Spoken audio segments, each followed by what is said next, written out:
Shalom, salam sejahtera. Renungan malam seiman yang ditulis oleh Dr. Kathleen Liwijaya Kuntaraf dan Pendeta Dr. Jonathan Kuntaraf.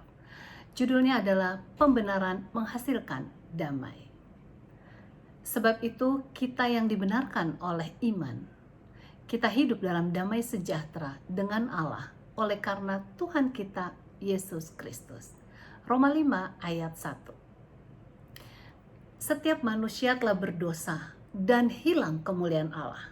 Lebih dari itu, akibat dosa kita juga tidak mempunyai damai dalam kehidupan kita.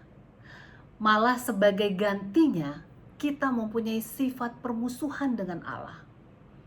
Kita ingin melakukan kehendak kita sendiri, gantinya menurut kehendak Allah.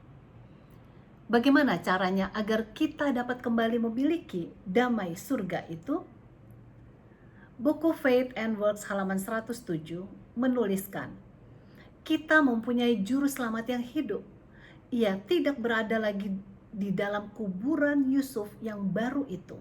Ia telah bangkit dari antara orang mati dan naik ke atas sebagai pengganti dan penjamin bagi setiap jiwa yang percaya. Roma 5 ayat 1 menuliskan, sebab itu kita yang dibenarkan oleh iman, kita hidup dalam damai sejahtera dengan Allah oleh karena Tuhan kita, Yesus Kristus. Orang berdosa dibenarkan oleh karena kebaikan Kristus.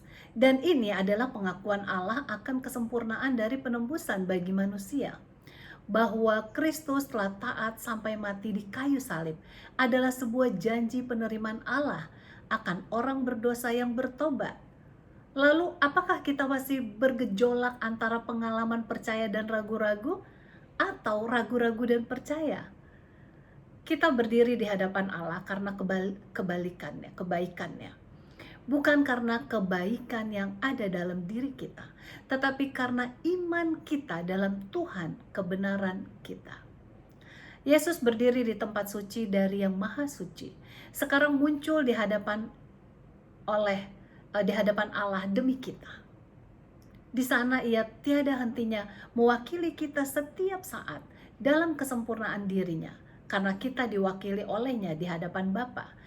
Kita tidak boleh menyalahgunakan rahmatnya seenaknya, ya, dan menjadi tidak peduli. Kita mementingkan diri sendiri. Kristus bukanlah pelayan dosa. Kita sempurna di dalamnya, diterima dalam kasihnya hanya jika kita tetap tinggal di dalam Dia melalui iman. Kita tidak akan pernah mencapai kesempurnaan dengan usaha kita sendiri. Jiwa yang melihat Yesus dengan iman dan membuang kebenarannya sendiri, ia melihat dirinya tidak utuh. Pertobatannya tidak mencukupi, imannya terkuatnya masih lemah. Pengorbanannya yang tertinggi masih sangat tidak memadai, dan ia akan membenamkan dirinya dalam kerendahan hati di kaki kayu salib. Tetapi suatu suara yang datang dari sabda Tuhan. Dalam ketakjuban ia mendengar suatu pesan, engkau telah sempurna di dalam Dia. Sekarang semuanya telah beristirahat di dalam jiwanya.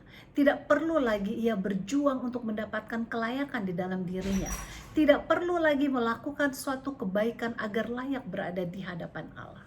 Sungguh, suatu kabar baik untuk kita semua. Kiranya itulah menjadi pengalaman kita masing-masing. Tuhan Yesus memberkati.